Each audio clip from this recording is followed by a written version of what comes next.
lots of options, right? Which one is for you? What do you prefer? What's your size? What's your color? What's your type of sweetness? As you know, we're doing Service Design Disrupted this October in Barcelona. We hope to see you there. Join the service newsletter and buy your tickets today at www.sddisrupted.com.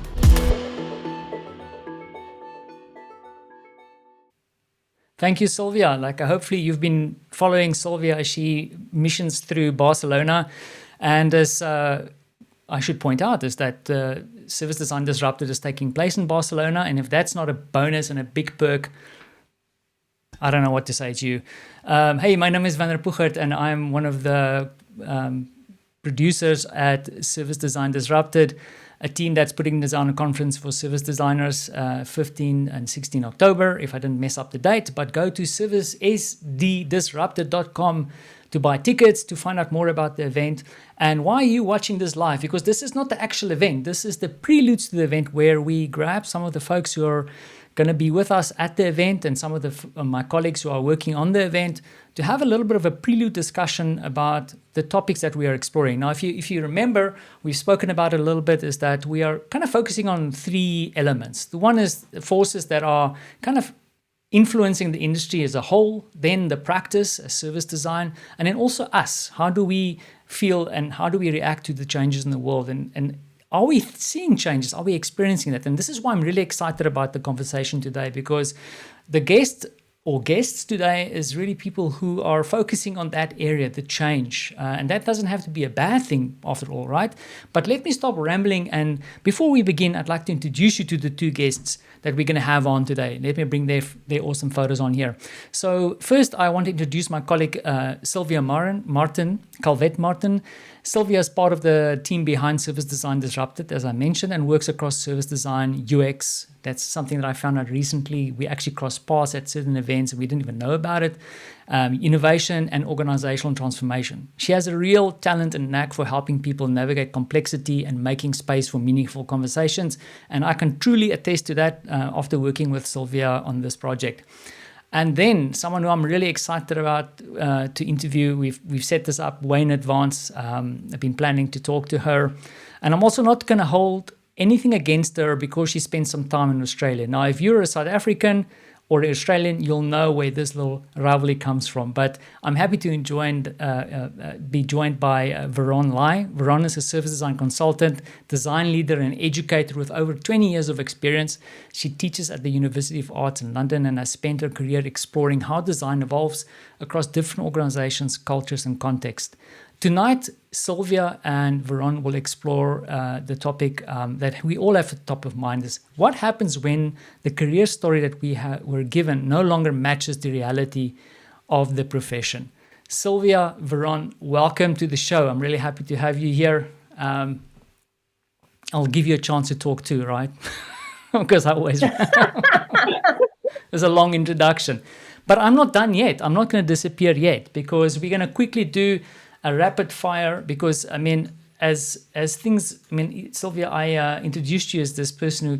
You know that I like this thing about jumping from one place to another. So now help us to jump from one place in the world to places in time, right? Let's play a bit before we start. Like you said, let's do the ping pong, right? So first of all, to our esteemed guest, Veron, welcome once again. But as you respond to that welcome, where were you born? I'm originally from Hong Kong, so I born and raised in Hong Kong. That's super cool. Sylvia? I was born in Barcelona, but part of my childhood was in Ecuador. Whoa, okay.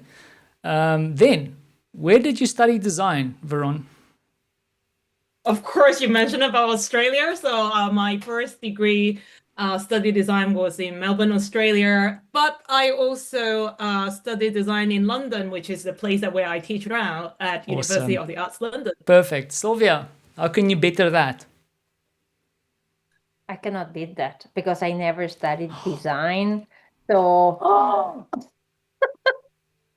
that's all that I just studied information science that in Spain is called librarianship, right? And when things got a bit messy, I decided to go for an MBA, right, Wow. to match everything. So yeah, never design. Maybe later with some short programs related with design strategy or innovation, things like that. Systems, design systems. Yeah. But Sylvia, right, the other thing I wanted to mention is that when I looked at your profile and you mentioned library science, like I remember distinctly being part of the Information Architecture Institute, and it was highly regarded to come from library science and knowing about library. I mean, that was the foundation of UX, right? So just want to say hat tip for that if I had a hat. And then the final question before I buzz off to the side to see the comments is what are your design footprint? Now we know Sylvia, for example, has a massive footprint all over Barcelona, but Veron, what is yours? Yeah, design grouping where my project went. So I did work in Hong Kong before I studied. When I finished my degree, actually in Australia, I did not stay and work there. I went back to Hong Kong. So working in Hong Kong in design agency, meaning like your project is not just in Hong Kong, it's pretty much like Asia, many of them in China, also in Japan and Southeast Asia, like Thailand and Singapore. But moving to London is open up completely a different world, particularly working with healthcare and pharmaceutical companies, meaning many of the projects are in America, and then also many of them in South America, actually, Wow. particular with and then Germany. Then working in the space of service design, meaning you do a lot of work with the local councils here in London as well, but also not just in London, it's actually a different part of the UK. So the design footprint is a little bit of everywhere. It depends on where you go and open up the different opportunities. So it's a little bit of everywhere, I would say. Awesome. Sylvia, can you better that? I will try. Okay. I'm being I have facetious. tried I'm That's difficult. That's difficult. Okay, so I started in Barcelona. I worked for some projects over Spain, but then we also had clients in Europe for the European Union as well. At some point, I decided that this was not enough, so I went and worked in London for some time. And there in London, I not only worked for people, but also with cows, right? We did a project to understand how was the heat in cows. Wow. That was super cool. Then I was back and I worked for some multinational companies. So we were doing things all over the world, right? So we have services in Europe, in North Africa, in Americas. I also did some pro bono work when I was a Google mentor, and I had the opportunity to do some stuff in South Africa and also in Kenya. Yeah. Good stuff. Respect. Anyways, But nothing in Asia. Yeah, super jealous. and that's the place to be, in my opinion. Listen, have fun. I'm really excited to hear this conversation. Ron, once again, thanks for making the time, and I'll disappear to the background. Ciao. Thank you, Werner. Okay, so we had this kind of visiting places, right, in different moments of our life. But let's put a bit of details, context. So tell us a bit how everything has started for you, Veron. Yeah, sure. About design career. I think we kind of touched on that earlier of like being to different places. So when I did my degree, my first degree in Australia was in advertising. And I'm sure many people who have been in the industry for 20 years might share a very similar path like I do, that you study like art or design or something like completely different. But you find yourself that probably the things that you study, you couldn't find a job, or there's not enough job at that time. And so at that time, when I finished my first degree, went back to Hong Kong, there isn't much job for advertising. And I came across these opportunities to work in a digital agency. But at that time, to work in a digital agencies, you either as a software engineer or they just need a lot of people because the demand is coming. No one know what it is. So you don't actually need a qualifications to enter the field at that time to be working in the design agency. Which probably sounds very strange to audience here that you might be having a less than 10 years of work experience of like, what do you mean you don't need a qualification to get into the field? But actually just 10 years before that time, talking about 20 years ago, that was the market was pretty much like that. It was a growing market that the door is open, no one knows what it is. You pretty much enter the job to learn about what is happening next. Because things were changing fast, right? So I'm a bit older, and the thing was, when I was out of the uni, everything was like starting to create websites, right? So there was no one prepared to do that. So that's the reason it was that easy to start on something that nobody really knew what was that, and then it grows so fast that it was easy to start, right, with no degree, with no special education. Yeah, and I think that is what is happening in different time and different like era. When the industries are starting something, they start to identify problems. And what you mentioned about information architecture is because everyone wants to build a website. And then suddenly people say, oh, we got so many websites, no one can find information. So we need someone to help with like organizing informations. Then librarians comes in and say, hey, we know how to organize informations, like people like you, Sylvia, isn't it?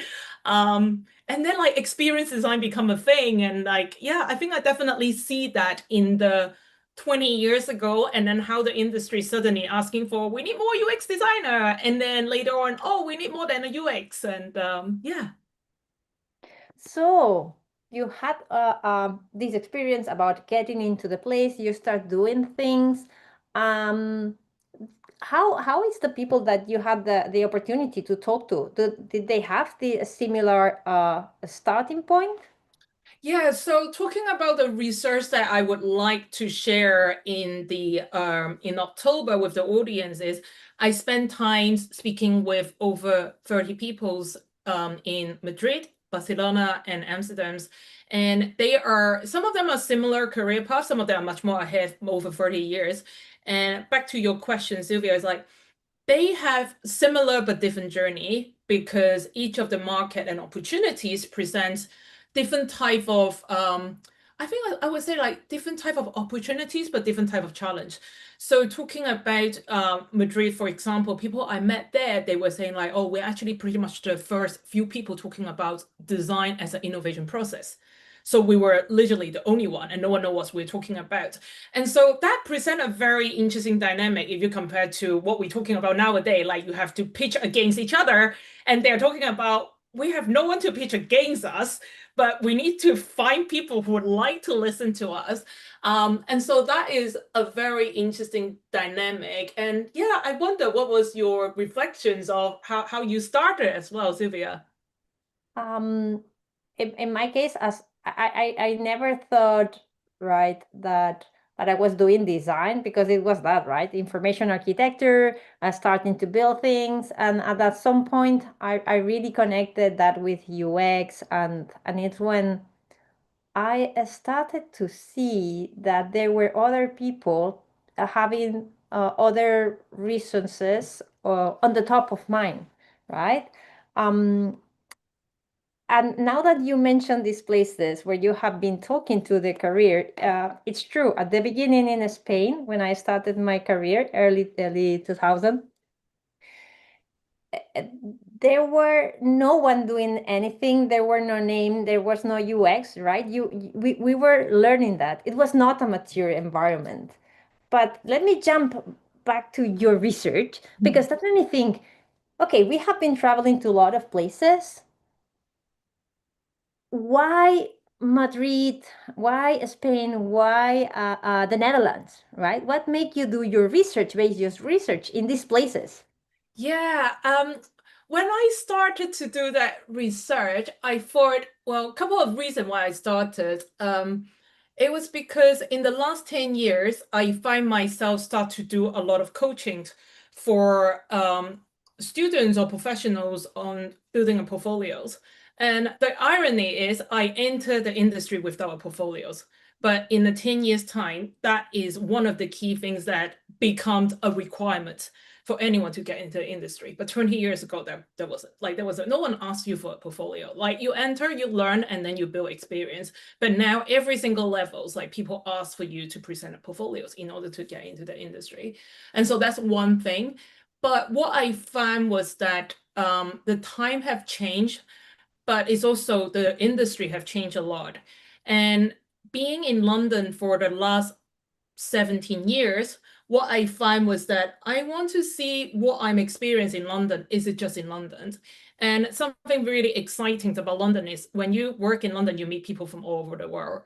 And I would like to see, just by a short journey, a few hours on the Eurostar, is it different on the other side of Europe? Is it a difference on the other side of the, well, just like not far away, just like 2 hours to Spain? And that was one of the reasons why I would like to listen. I don't want to just use my own experience or a market that I know a lot in London or in UK in general to define that is what happening. I want to just go to a different cities, and Netherlands and also Spain's come to the top of my list because of my connections. Not connections that I'm speaking with people that I work with. In fact, everyone I interviews, 95% of the people, I never met them before. So it's the people I met in London, they went back or they moved to Spain and Netherlands and asked them for introductions, and then so on and so forth. It snowballed to meeting these 95% of people. I never met them before. So it was a lot of awkward. We're like, hello, is it you in the coffee shops? Like, do you look like in the LinkedIn profile? So yeah, that's pretty much the reason why I start this research of like why I decide not to do it in the UK, but really being curious about what is going on and meeting different people and listening to different stories. Yeah. I love to hear that, right? Because what I'm hearing is that you went and meet the people in their context, right? That is the same thing that we do when we do research, right? We want to see people in their context. So let's add another layer to understand your research work through career. That is, now we know where did you base it, okay? We know that you also went to these places to meet these people in person. It's people that you have never, or 95% of the cases, right, are absolutely new to you, right? Why this research now? Yeah, that is a very, very good question. I was trying to see if I can summarize in a few minutes because there was a lot of thinking and a lot of things happen in the industry. But I will keep it sort of like the main reasons is since we started, and Sylvia, like you and I share the same story of that, like we entered to the field without knowing what it is. The market is always on the growth. Like the direction of travel is growth, more roles, more job from information architects. Oh, let's talk about user experience. Oh, we want to design about screen. Let's talking about experience design. Let's talk about service design, organization design. It has been growing for a long period of time. And if you remember, like around like 2020 or 2018, content design, like started talking about like communications, etc. It's always grow, but something have changed in the last few years, and I definitely experienced myself as a head of design is it's a question that we never got asked. Team need to downsize, lay off, and companies start to question, do we need so many designers? Can designer do more? And more recently, you're talking about AI. So I think it's the very first time that in my career that suddenly I'm not asking to have more, but the market asking for less. And that is something that I find it creates a lot of what is that means. But I also see it as something I want to reflect, listen to other people with their experience of like, how do they deal with this uncertainty and change when you are not just yourself, but you're also leading a team as well. So it's a bit of a big nutshell, but hopefully it gives you a bit of a flavor on. I love it, right? Because now we put kind of a landmark of this inflection point that the market asks for less. So let's go and revisit a bit, right? What you have learned in your research, specifically about what happened before this change, right? How we started. We already commented a bit on our own cases, but how you have this, what you have discovered in your research on how were things, how we evolved, how we look into our own career and development before this change. Definitely. I think one of the interview is a lady that I met, and she's very senior level, and she's in the industry for over 30 years. And something that I found was really, really important, and it's a step that I did not experience myself, is when she started in the industry, there is no senior. And you just do the work. And there is no junior for you when you progress as well, because there's only you doing the work. And the company is very small. So you have no progression to think. You just keep working and doing. And you're being thrown to the situations that, is it your job or is it other people's jobs? You don't know. It is a very small company and asks you a lot of questions of, oh, this is not working, go and find another answer. So I found that whole idea about what was the role expected, this lady reminds me of, who knows what is my job description? My job description is everything until the problem is resolved.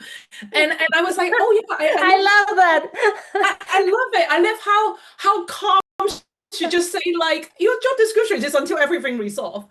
And the fact that she said now she's leading multiple team, multiple department, and said, I expect my leaders who report to her to create a progression framework and to talk about like how people progress, because there's different layers, and senior designer need to mentoring and management. Like, she need to provide an idea about how growth look like that she never experienced herself. And I thought that was really, really interesting for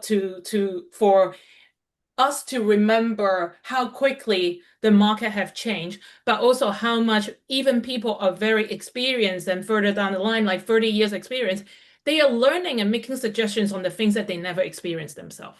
And I think it's very easy that we think, oh, you have been there long enough and you have done that. But actually, talking to someone been in the industry for 30 years, she's telling me, I'm doing a lot of things that I actually never experienced myself. Like, there is no progression framework. And now I'm telling my team to make a progression framework, which is, yeah, it's a very different dynamic, different team, but she's also managing to like over a few hundred designers. And when she started, she was like, it was just myself and looking around and trying to resolve the problem. When she just started, there was no mentoring, no support. Yeah, that's one thing that I found is something I thought it was, yeah, it is something that I know, but then I think when it's delivered by someone who's been there for over 30 years, who's saying it so naturally to you, it got you thinking. Yeah. One thing that happened to me, right, when you're saying this, that you were doing things alone, yes, I felt that I was doing things alone in my company, but what helped me in my case move, right, or keep doing things, or in fact just progressing, was not what happened directly inside my job description or my everyday job, but it's how we were meeting in meetups, right? There were a lot of meetups where you could talk to other people and you could exchange things. And then we had the UX book club.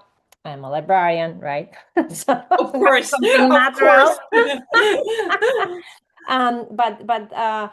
So seeing what was happening there, getting guidance with others, right? The support, at least in this not mature market that we were here in Spain, was a good approach to go to the community, to Yes. learn, to share.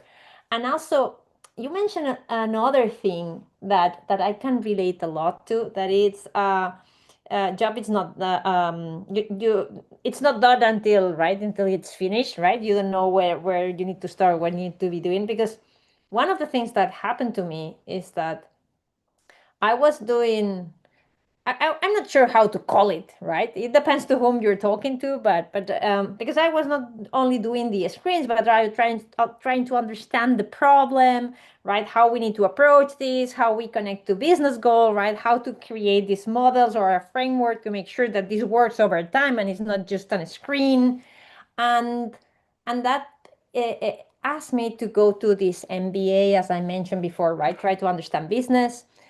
Try to understand how the software team works, right? Try to understand agile. And it's like, oh, this agile thing is super cool, right? But then, okay, the 5 years thing that you teach me in my MBA do not work. We need to understand, right? Lean startup, right? So you start adding other disciplines to the way you're working. So the career is not only that comes from design, but the related fields, disciplines that are around you to ensure you that you can answer to all the things that you're asked for, right? In your task, in your everyday. Yeah, and I think I can so much relate to a couple of people I met in the research. I met with design leaders in big corporate, and that is the mix of diversity. So I met people who found agencies, who are doing their own startup, but I also meet quite a lot of them. They are established design teams in large global organizations, meaning the organization exists hundreds of years before design team is started. So a global bank, internationals, corporates, etc. Like I met quite a lot of them.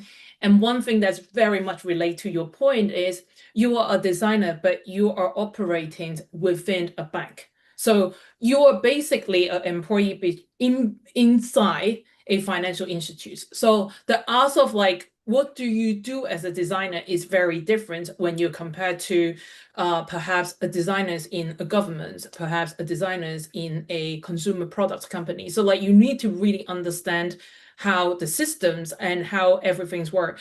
And one of the conversation I find it very, very interesting is a executive level who gone through many reorganization, restructure of the team. And the way that she talked about is the definitions of the design team, it depends on who do you report to.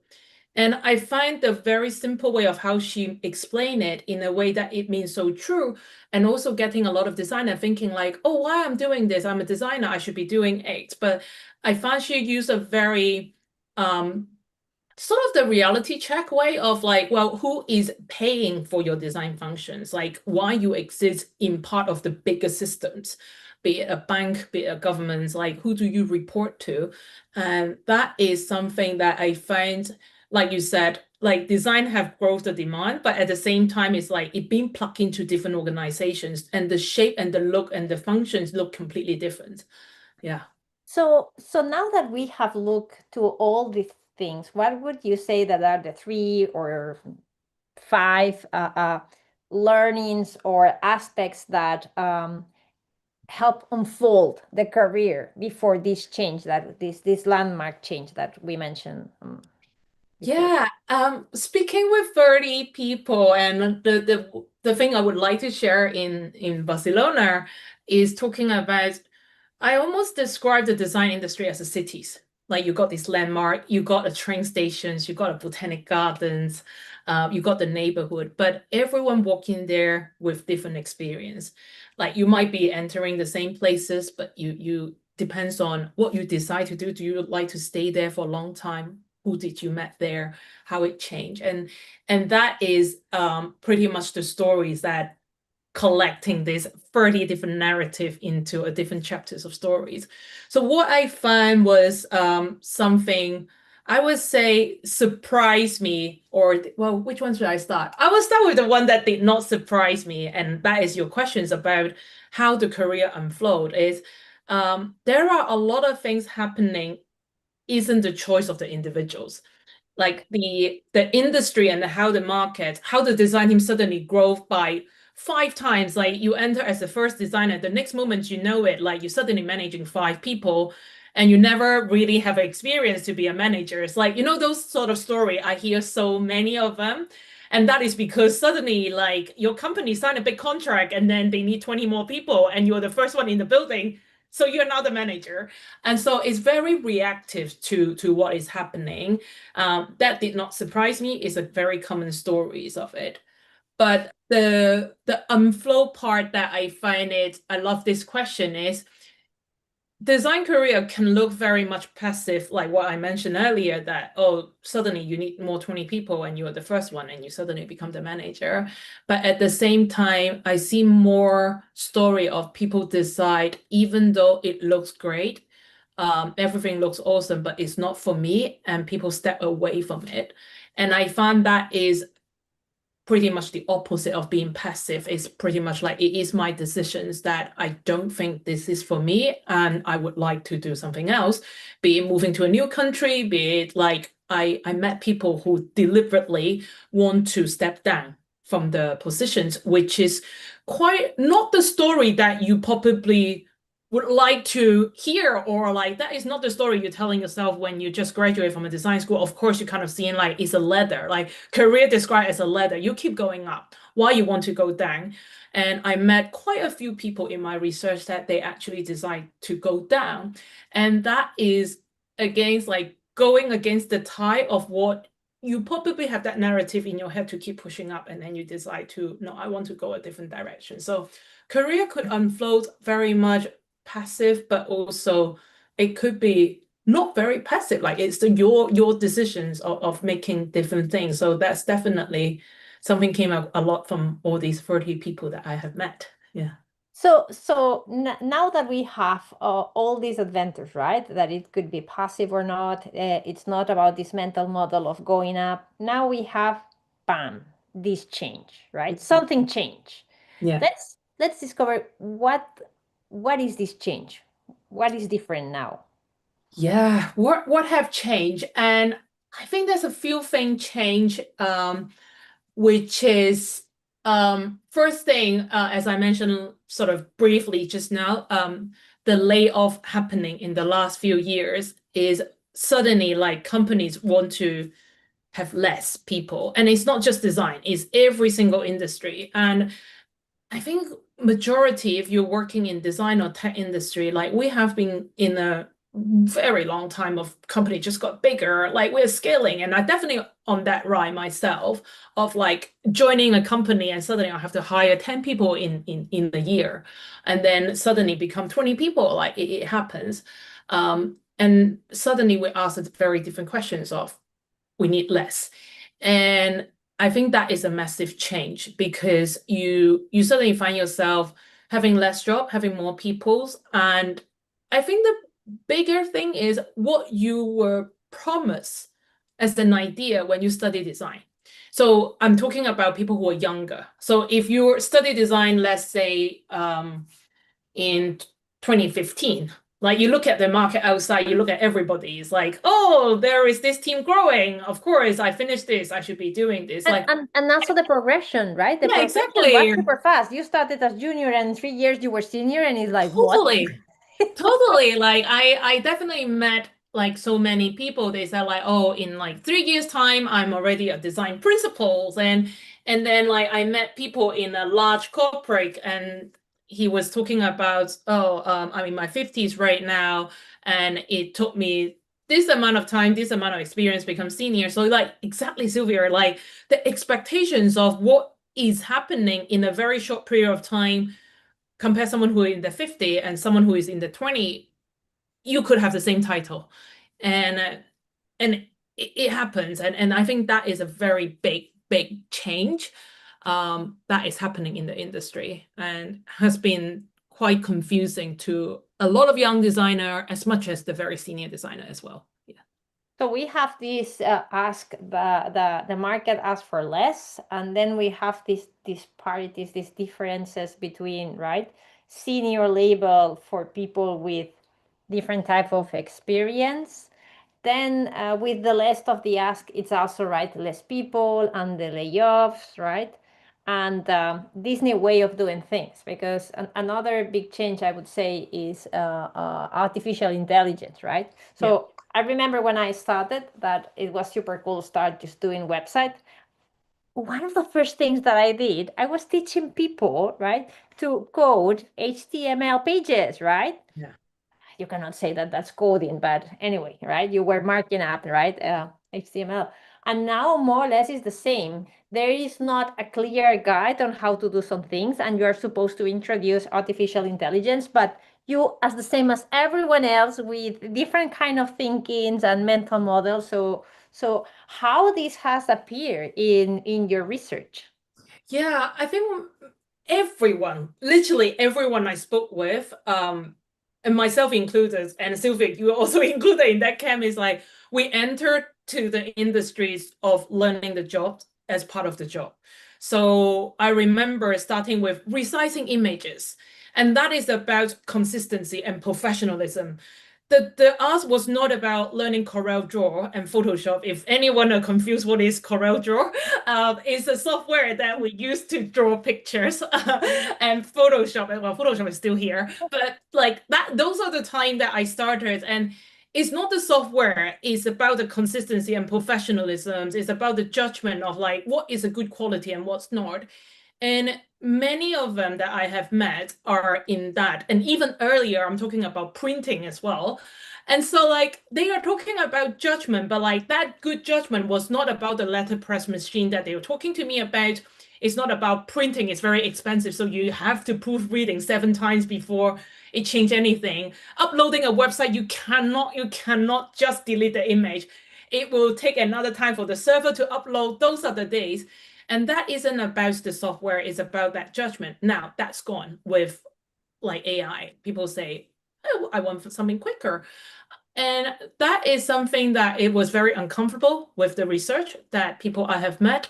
No one have an answer for it because that was the path they gone through in order to learn how to be the excellence. And I like the language about excellence. Excellent is about something they do so many times and they learn about it. They learn about the step, they learn about the judgment.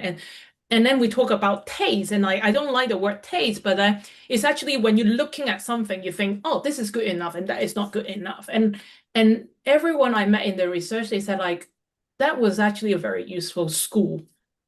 And that is being taken away. And that is the uncomfortable part of all the interview, that no one have an answer for it. And it is very tricky, I would say, yeah. So how are you framing now the result of this research to help all of us, right? Continue feeling comfortable with our career decisions, right? What are the next steps of your research? Do you mean like how am I going to share this, or Yes, like, yes. yeah. I would like to know how this can help us, right? So Yeah. I think the research for me, it was starting with, I don't want to create, well, it doesn't land in a framework, and which is kind of, I mentioned in the descriptions of it. Everyone's got a different definitions. What I'm really trying to do, and I would love to achieve, is the time for people to spend some time to think about what do you want, and thinking about the different narrative, different individuals who were in the industry, who land into the same cities, but made very different decisions. And I would love to use this as a way of showing a 30 different directions, 30 different narrative of how people making decisions and choice. And at the same time, something that I thought, the uncomfort of AI taking away the opportunities, there is something very positive I found from the research is people.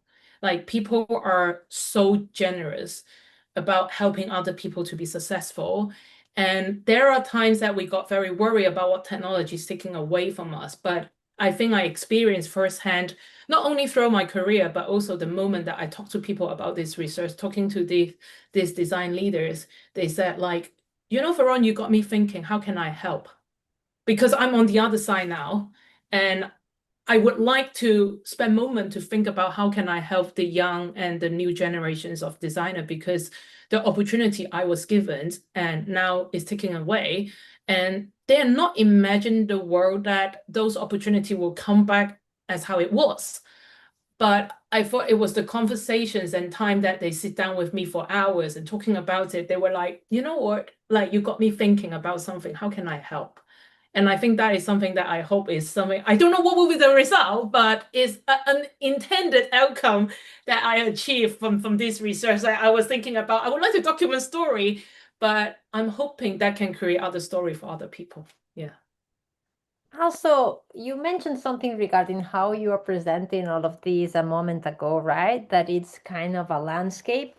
How do you think that this metaphor can help us to revisit our work, where we are and where we want to go? I think the reason why I choose that language and the landscape is, apart from I have to go to different cities and I find myself like just like navigate the street. But what was interesting is that idea of, we talk a lot about navigating a cities using those words and language in our career, navigating, finding your path, right? have you reached to that point? And I think that was something that I thought, oh, this is so interesting. Like when we're navigating the cities and we use exactly the same words and language in our career. And that was quite interesting. And I try to match the two for people to think about. Career is a bit like how you navigating a cities. You can choose to stay in somewhere, and the experience happening in that place is not just about that place, it's also the people you met in everything happening between. And that will completely change your experience. And just because it's on the map doesn't mean it's the right place for you. You might choose a different path and go somewhere else. So yeah, that is pretty much something I would like to use a different angle to talk about design and career from a different favor. It might not work for everybody. And I think like some people are like, I'm very confused. I don't know what you're talking about. But so far the conversation has been very interesting. Yeah. I when I choose my career, because many things that are happening today make me think about what I was experiencing and I was thinking at the beginning of my career, when I decided to go to information science or librarianship, is because I saw and I read this book that it's information anxiety, right? That is Richard Saul Gurman, right? So now, yeah, he is the TED person, right? He invented the TED, but he had this idea with maps. He uses this metaphor, this visual metaphor, because it helps a lot to navigate things. So Yeah. I really believe that the selection of the city, it's quite connected, right? There are moments that you need to just run, right? You are in this park and you can run. There are others that you need to sit and relax. There are others that you can play, right? It's your Yes. work, it's about play. And sometimes that you need to heal yourself or heal your project, right? Yeah. So I really like this idea. I think it's beautiful. I really hope that this inspire people, not only in October but just right now, right? Yeah. Is there any other learning or something that inspired you that you would like to share? Anything that inspired me. Something that really inspired me was the part that when people talking about their career, is how they step up or how they gain confidence. Like the step up doesn't mean the change of title, it's like where they gain the confidence. And a lot of the time that when they describe as confidence wasn't the confidence that they have in order to make an actions. I like one of the persons, how he described it is the willingness to be there. And I thought that was very, very, it's so true that connects with so many people that I met in this research of, I don't know what it is, but I'm going to give it a try. But that willingness also come with a cost, because some people were in a much more comfortable job, but they felt like maybe I should make a different decisions and I'm willing to take a risk on certain thing. And that come with a price as well. But I thought that was something I think that was the script that perhaps maybe I'm Asian that relate to that, but I realize when I talking to people in Spain, they relate to that a lot, is job security. And that security actually become insecurity. That was something that I thought, oh, like it's quite a difficult tension that you sit in as someone who is from a Chinese family. Like job security means a lot. And I think that is where my parents will feel a lot more comfortable. And if you go against it, what is that means? But I was surprised to have a Spanish person sitting opposite side of the coffee table, like, oh yeah, that's everything. Like it's really difficult for me to explain to my parents why I'm doing this, like let alone my grandma. My grandma wouldn't want to know anything. And so I think that that was something I thought, yeah, I hope that is something also inspiring for people you might be lost and a bit confused in your 20s, because when I met people in their 50s and close to retirement, I always end with a couple of questions like, if you can choose a different decisions, what would you change? And all of them told me I will not change a thing. And I thought that was very lovely. With all the difficulty, all the discomfort they've gone through, they actually say, I would not change a thing for Veron. Maybe a couple of meetings, I wouldn't slam the door. Maybe a couple of things I would not cry in front of. Like that was like some sort of like really small, but on the grand scheme of things, they didn't change anything. So I thought that was really, really lovely to hear someone who gone through this uncertainty for many, many years. Yeah. I find it amazing, right? Because some of the things that we mentioned is that sometimes things just happen, and it's not that you were prepared for that, right? So that's the reason is it unfolds right organically with the context that you are in, and not necessarily because you had a specific direction, right? And maybe this is the challenge that we have with different generations as well, right? And also this also makes me think, but maybe it's a topic for another day because of the time. But this also makes me think how we need to make these connections between generations, right? Because the not only the education, but how we arrive, how the jobs descriptions are, and how do we need to be looking to each other, and how do we support each other. We do not have necessarily the same background, the same context, even though, right, what you were saying, we go through the same places, but we are not experiencing the same. So we need to find ways also to how we work between these different backgrounds, context, that we are in the same place at some specific moment. Yeah, absolutely. Yeah. Wow. So thank you very much for today. Thank you. That was really cool. Thank you. And thanks for making the time. I'm super excited now to go into Barcelona to meet, well, both of you guys. I mean, I've met Sylvia once, but I'm really looking forward to meeting you in Barcelona. And thanks for making the time to have this conversation. I guess with your session, you'll go a little bit deeper. What can people expect when they get to meet you in Barcelona? I know it's a bit early to put you on the spot, but do you want to give us a bit of a taste? Yeah, absolutely. So I will be sharing some of the very, I thought, interesting different story and different narrative, and hopefully I can create space for different people to think about what are these story means for them, and is there anything might inspire them. And something that we touched on earlier about how different situation will shape your career. Some of the decision might be you're very passive about what is happening around you, but hearing story from people who are 20, 25, 30 years, they make choices, they make decisions to find another path that doesn't look like a sort of like the ladder that you imagined. Hopefully that gives people idea, but I agree with Sylvia, it's a very different times, different places. And so it's not a blueprint, it's not a step-by-step guide, but it's about the possibilities. And I hope that could be helpful for people who are early in the careers. But for people who are further along the career, some of the most rewarding moments that I have in my research was sitting down with people who had a very successful career and then taking a moment to think, how can I help? How can I be helpful?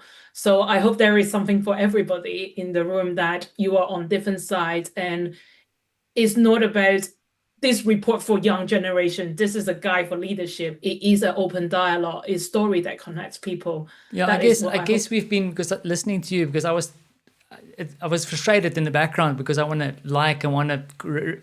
jump in the comments myself, because I think as you're talking through it, there's certain things that resonate with me. Is like, I feel we've been sold that we need to follow a certain story. And the funny thing is meeting people like yourself, Ron, Sylvia, Ignacy that I interviewed, many of the people that I've spoken to, if you really ask them and you listen to their real story, completely different. It's so weird to me. Like, for example, you mentioned Carol Draw. I'm going like, I did that.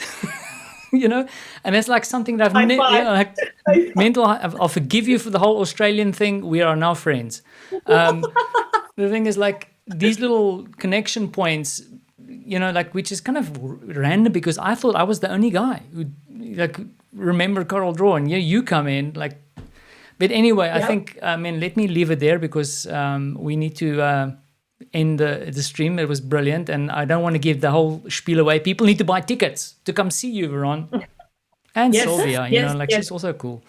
Cool. We want to join the conversation, right? We want to be there. We want to keep talking about Yeah. this and maybe, I don't know, connecting with some of the things, right? Because if there is senior people that is looking for to help others, right? Yeah, how can Maybe we help, someone right? in the audience as well there Yeah. that wants to do that. Yeah, it's like I always say Totally. to my design teams, I'm not trying to tell you what I do because I know so much. It's because I screwed up so many times. So happy to share that. Anyway, Veron, Sylvia, thank you for doing this. And let me wrap this up. Have a great evening. Well, Thank you so much. there you have it, Veron and Sylvia. We'll do a nice little recap and share some clips from the video. And of course, if you catch this at the end and you're viewing it not live, happy to, if you drop comments in the chat, we'll happy to pass it on to Veron and share some more information. However, I'll be amiss not to mention the fact that there are still tickets available for Service Design Disrupted in Barcelona, 15 and 16 October. It's going to be awesome. Some great people being there, and I would be amiss not to mention some of our great partners, Smapley, Design. I always mess up the Future Skills Academy. I say Design Thinkers Academy because it was his future past piece of business, and then Human Centered Design Network. This is HCD. People who are really, really helping us. So super grateful for their support, and then also support from the community. Some cool people. Karina, I know you're watching. You're also helping us amplify the message. But then if you hear this and this resonates, please go to sddisrupted.com, buy your tickets, line yourself up for some great conversations and just a good time in Barcelona. And with that being said, we'll be back in next week or two with more preludes. Keep an eye on the LinkedIn page where the team will share details of that. So for that, I hope you had a good stream with us, and good luck for the rest of the week, and enjoy the weekend. Ciao.